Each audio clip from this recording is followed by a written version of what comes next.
Welcome to the Wayne Public Library's virtual author chat. My guest today is Judy Kentrus. Judy has always been a romantic at heart. She was fortunate enough to have married her high school sweetheart. Judy makes her home in the Pocono Mountains of Pennsylvania. Before she lets the dog out, she makes sure there aren't any bears around. Judy is a mom and with two grown children who have given her six grandchildren. Judy loves to travel. Many of the places she and her family have visited have inspired her storylines. She never knows what will inspire her. Her mind is always working. When she's not giving couples their happily ever after, you can find Judy in the kitchen baking, especially cookies, when she's been dubbed the cookie queen by her family and friends. Judy posts a new recipe every month on her website.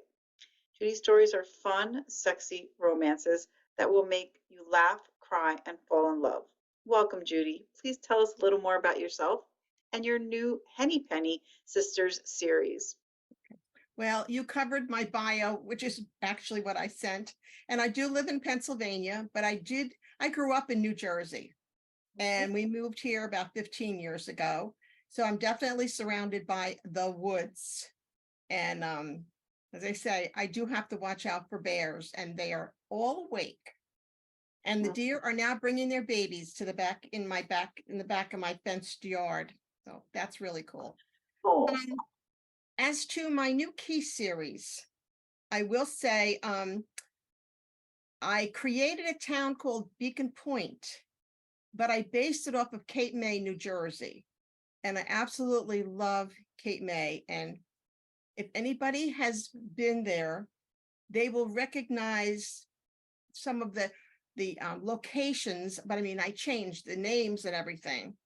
But as I say, I have another series called Association. And I love Beacon Point so much, I said, I'm going back there.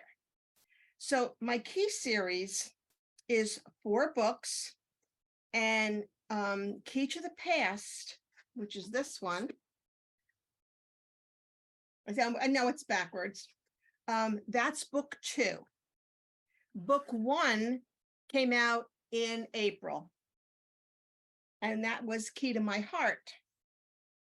And the premise of the story is I have 4 sisters, and they're given a special gift from their late eccentric grandmother. On the occasion of their birthdays, they receive a key and a riddle. The first sister must solve the riddle and find out what the key fits before her next sister's birthday, or all will be lost. The clues are put together with the mystery concluding in the last book. I will say each girl will get her own story. Do I leave you as a cliffhanger? Kind of, but each book does have their own story. So as I say, 1 and 2 are out, and people are saying, I cannot believe you wrote this. I can't figure it out. What's going to happen? But that's the kind of books I like to read and write. that's wonderful. We do have book 1 here in the library, so we'll have to get book 2 added to the collection. I will send them to you. Oh, I'll wonderful. be happy to send them to you. Thank you so much, Judy. That's wonderful. So a little bit, without summarizing it in any way, what would you say your book, Key to the Past, is about? Okay. I have to stop and actually think which sister, Vinny or Virginia. She owns her own construction company, but she loves to restore old homes. And she's always have to fought for her individuality as a female working in a man's world. So I decided, she has to recognize that she's a woman too. But her goal is she's fighting to get this job to restore this haunted mansion in Beacon Point. And when I was putting the characters together, I have 4 sisters, and all sisters are not alike. and they all have their own individuality. And what I did was, and again, I don't know, sometimes I'm a pantser as a writer, so half the time I don't know where I'm going, but somehow or other it does fall into place. Matilda, she was the first book. She creates her own jewelry, so I researched the different types of natural stones and their meanings to give more flavor to the story. Now, as I said, Virginia likes to restore old houses, but she also likes to ghost hunt. And I've watched a lot of ghost hunting programs. Do I like them? Yes. So I wanted to give her something more. And I will tell you, the guy in the story, Stuart Anderson, has been yanking her chain since high school. And he is one of the few guys who recognized how hard she's had to work in her chosen profession. But what's unique about him is he lost his left hand in Afghanistan, Okay. but they gave him a mind-controlled new hand.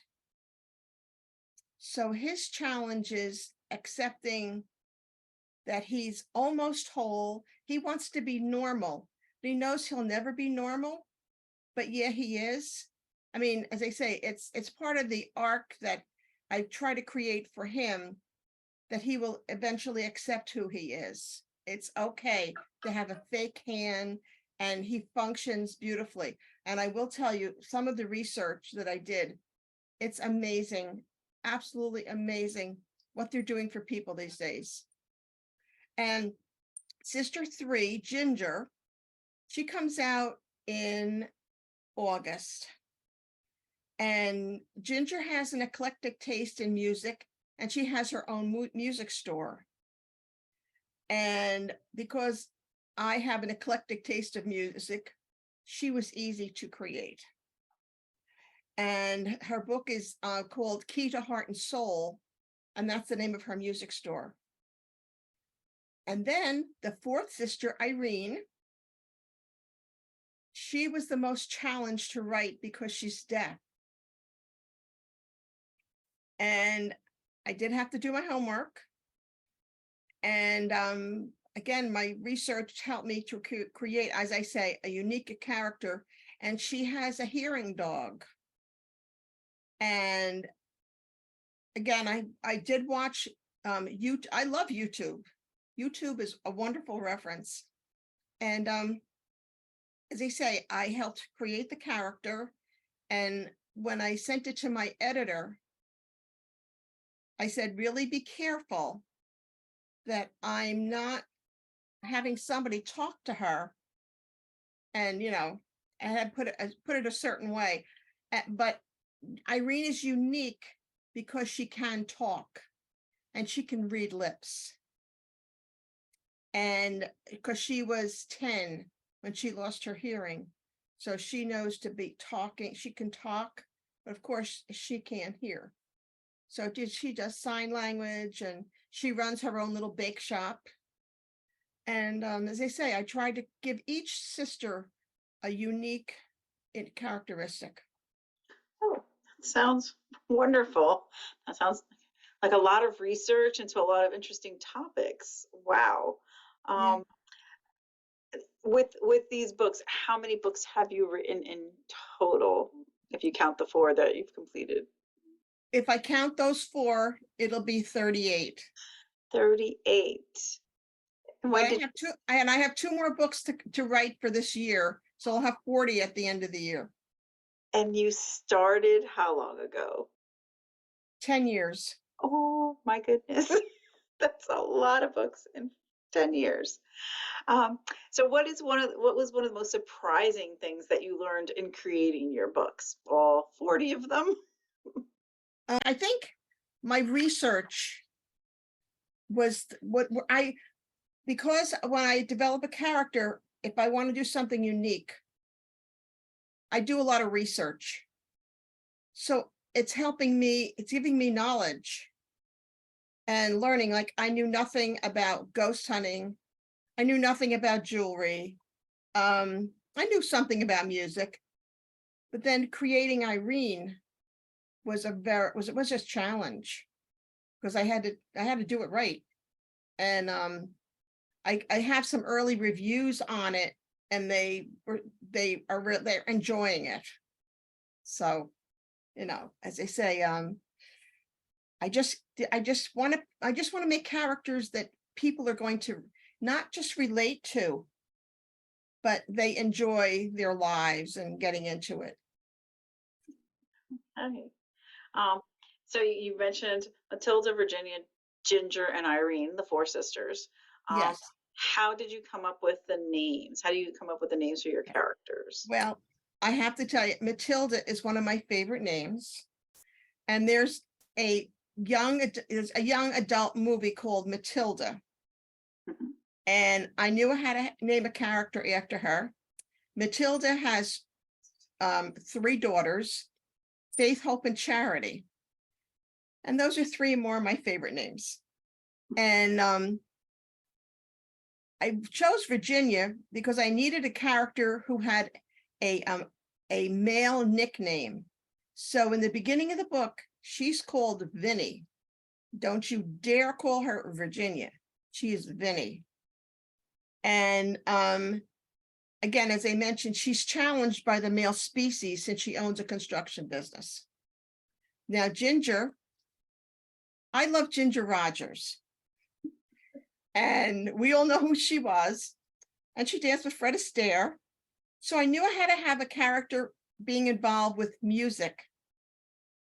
And, as I said, that's why I went with that. And again, Irene, I have a friend of mine, her name is Irene, and she bakes cookies, and she has a little business on her own.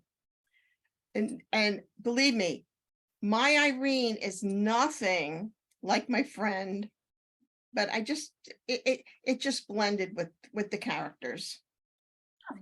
Okay. You said earlier that you're a pantser when it Yes. comes to your writing. So do you have a writing routine? And what part of your writing routine do you think would most surprise your readers? Okay. I write every day, no matter what.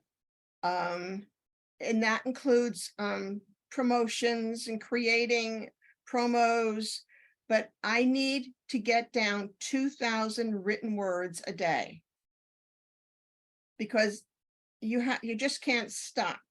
You need to get the words down, and tomorrow I'll reread what I wrote today, and it'll maybe make sense or it won't, but you have to write, and it's just my dedication. And as they say, sometimes if I'm in the groove, I just keep going. And I've been known to do 6,000 or 7,000 words a day. Not all the time, because my fingers get tired. And I'm what you would call a hybrid author. And that's a combination of indie and regularly published. And again, you're responsible for marketing and promoting your own books. Publishers don't do that for you. Unless your name is J.D. Roberts or J.D. Robb or Nora Roberts, whatever. But again, we have to do all our own stuff. Like I have a 5-book series that I created in another fictional town. And in my opinion, writing books is easier than setting up promotions. But I mean, it's a challenge. But I mean, I love what I do, believe me. And see, what was it? What was the other question you asked me? What did I learn about? What do you think? Well, I think you kind of answered that. What would your readers be surprised about? Like, to write, 6, 7,000 words in a day, not every day, but on occasion, that's quite a feat to do that. Well, like this year, I have 5 books that had to be written, and I'm down to 1 more.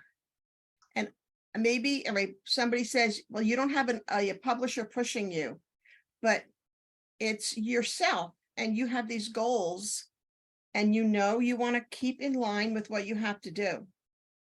Because I have a wonderful, wonderful editor. And if I tell her I have a book that's going to her in July, that book that's going to her in July is written. I've got another one that's going to her in October. It's a Christmas book, and I haven't written that yet.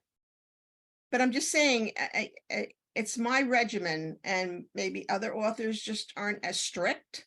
But You mentioned an author that I know. I've one of the few things that I know about Nora Roberts is she's like, you go into your office, it's like it's your job. You go there and you sit down and you try to produce something, however much, every single day. So she would agree with you about getting your seat in the chair, getting your butt in the chair and getting and getting to typing every day. I say, and I did read that about her, and I've met her twice, and she's awesome. She's my idol. I mean, I love She would her. definitely agree with you about, the productivity and you have to just, set your goals and try and meet every day. Mhm. That it's a job. So I would ask, since you're producing 5 of them this year, how long on average does it take you to write a book? Okay. Again, it depends on the size. Right now, my books are averaging 60,000 words, and I can knock that out in 3 or 4 months. But when I say 3 or 4 months, I could write that book in a month and a half. But that's what I call a very, very rough draft. And I go over that book over and over and over. I cross out, rewrite. So I like to send my editor a clean copy as best as I know that this book is what I want it to be. And of course she comes back and she says things and improving and stuff like that, but I liked it to be as perfect as possible. And then when it comes back, I have a proofreader, and she's an English teacher. And when I get done when those two ladies are done with those books, if they're not right, oh my God, I just beat my head. Okay. And then I will tell you, I have one historical romance. It's 176,000 words. Mhm. It took me 5 years to write it, but it's about a clipper ship. And I knew nothing about a clipper ship. And my research just kept going on and on and on. And when I put out my historical, people were like, "What? She wrote a historical romance?" Everybody said it's the best one you ever wrote, and they want the sequel to it. And that's what I'll be focusing on next year. It's called Spirit of the Winds, which is it's the name of the clipper ship. But again, it depends on what you're writing. So average, your shorter ones, a few months, rough draft in less time, but cleaned up and ready to have people reading it, probably about 3 to 4 months. Yeah. Shorter ones. Okay. Um, and what do you think makes a good story? Well, I will tell you, I just got a review from a lady. I use Booksprout. Are you familiar with them? No. Okay. You offer your book to, it's a reviewing service. And they either sign up to read your book or they don't. So a couple people have been reading the Key series, but they've only gotten 2 books. And there's a part in Key to the Past that it's very emotional. And even when I read it, I shed a little few tears. And the lady sent me a personal note, and she said the sign of a good author is to show the ripe emotion in a character and how that character jumped off the page and into the reader's heart. And I went, oh my gosh. But when I write them, I hope somebody will see it that way, but she sent me a personal note. And then one of my other books that I wrote this year, where is it? I made my notes. It's called One More Night, and it's actually the prequel to this key series. And the girl, she's been diagnosed with breast cancer, and the woman who wrote the note, she actually sent me another personal note, and she thanked me for addressing the issue and the beautiful way that I handled it from the character to the reader. So, but I mean, is that my goal? Yes, but you don't know if you've hit that mark unless somebody lets you know. You know, I get very emotionally involved with my characters. I love them. So, you know. You mentioned that it has to touch, you know, it has to get to your heart, you know, as the reader said. Are there any books that you reread because it does that for you? Well, I have to tell you, my favorite author is Nora Roberts. And my favorite series of all time is her In Death series. But there's one author who touched me, has always touched me, and it's the late Kathleen Woodiwiss. She wrote Shauna and I think 5 or 6 other books. But she's the one that actually inspired me. Not that I said, oh, I'm going to write a book, but that's one of my favorite books of all times, Shauna, from Kathleen Woodiwiss. Okay, that's a very popular. Many people mention Shauna by Woody Wiss. I have to be honest. I read a couple of others by her. What I remember most, because many years ago, is she knew how to create the atmosphere and the environment. Oh, yes. She really in depth. So if she was inspiration for your cutter, your first book, the long one, the historical, I can imagine, you know, that very in depth, descriptive. Remember, a lot of them were in New Orleans, like in Oh, that area. yes. Yes. It just you could feel the heat. You could feel like in just from the words. So Right. And Ruark was the type of character that, oh my God, you just fall in love with him. And as they say, I think it'll always be one of my most favorite book. I have 3 copies. oh, I wish they had it on Audible, but I don't think they have it on Audible. haven't looked. Maybe I'll have to look later. No, but it's old. It's an old book. Oh no, I know, like the early '80s, I think. Oh, yes, absolutely. Mhm. Absolutely. So I guess in asking you, do you hear from your readers? You do. What kind of things do they say? And do you have a memorable reader encounter you want to share? It's the one that I mentioned before, about One More Night with You.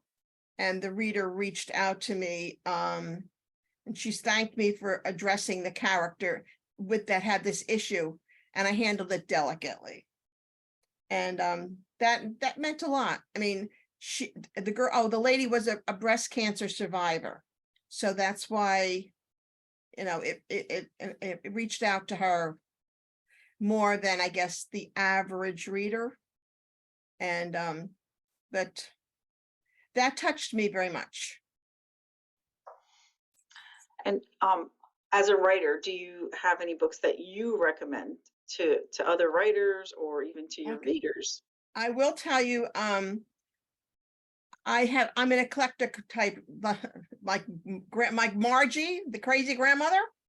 I have an eclectic taste in reading, and it depends on the author. I mean, I have a lot of author friends. I read as much as possible. And one of the things that I've been reading lately is cozy mysteries. And my favorite right now is a bookstore cozy mystery. It's by Lucinda Race, and it's a delightful series. But again, depending on whether I'm tired or not, I like to get into the book and just feel the words. And that's important to me. But if I'm too tired, I'll fall asleep. But it has to, it depends on how it's written. Okay. Um, and this is actually my last question, which is, what do you always want to talk about in interviews but never get to? Well, again, it's my other side that where I bake. Okay. At Christmas, I make at least 14 different kind of cookies. And all right, and a lot of them are given away to family members. And like the guy who services my car, or the ladies at the vet who take care of my barking dog right now. So, I do give them away as a thank you. So 14. Okay, so I have questions. Okay, so do you make them early and freeze them? No No? freezing. No. I do a cookie marathon. What happens is the first week of December, I make all the doughs and put them in the refrigerator. And then everybody leaves me alone in the kitchen. And it usually takes me a week to bake them all, because you have to decorate them and make fillings, and then I'm exhausted. Then I make cookie plates. Do you try new recipes every year, or do you always make the Yes. same traditional ones? My family has certain ones, but their favorite is potato chip cookies.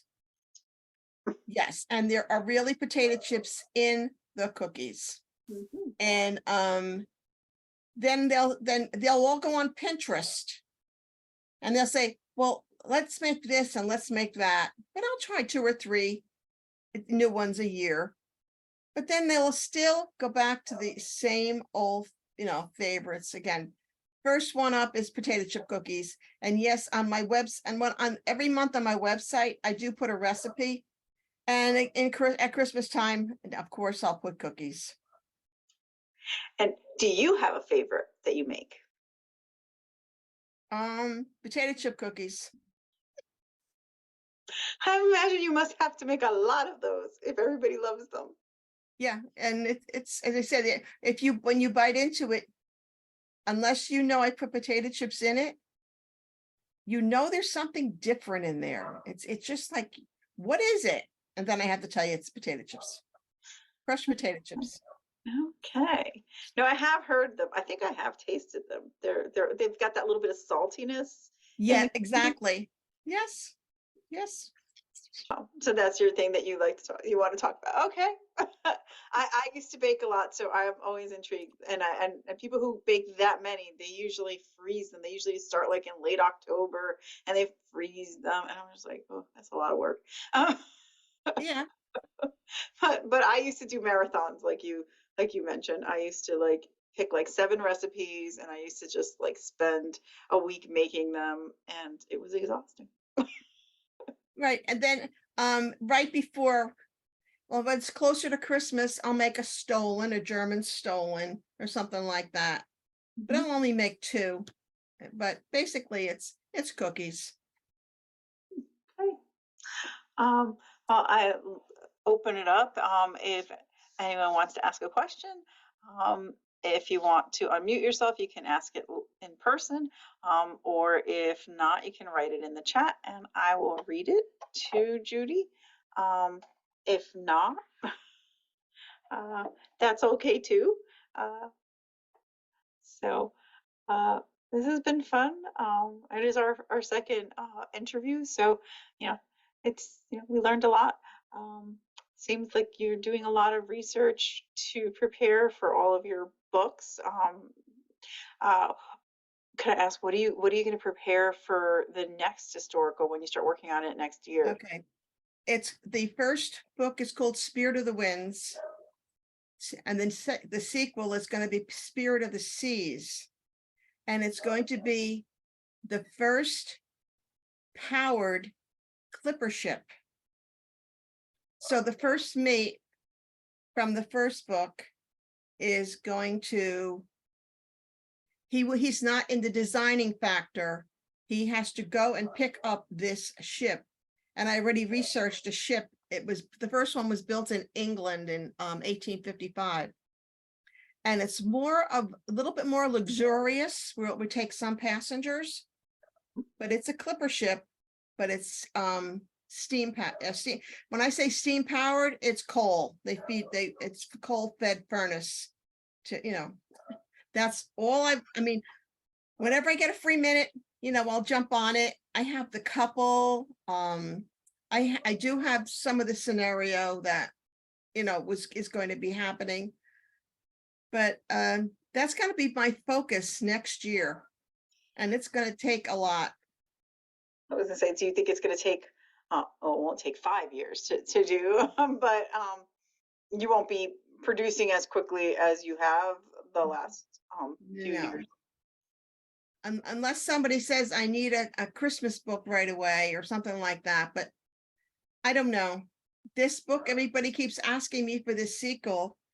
And when you get involved with something like that, it's a lot of research. I mean, I will tell you, when I did the first one, the internet wasn't as great as it is now. So I spent a lot of time in the library. And libraries are wonderful. Yeah, I was gonna say, that's not a bad thing. And so that's basically what I'm going to be concentrating on next year. Okay. Judy, it has been wonderful chatting with you again. I wish you all the best of luck with the other two books, with Ginger and Irene's book. And of course, with next year's big historical, as you work on that. I will. Thank you again for joining us tonight. And thank you so much for having me. It was wonderful visiting with you.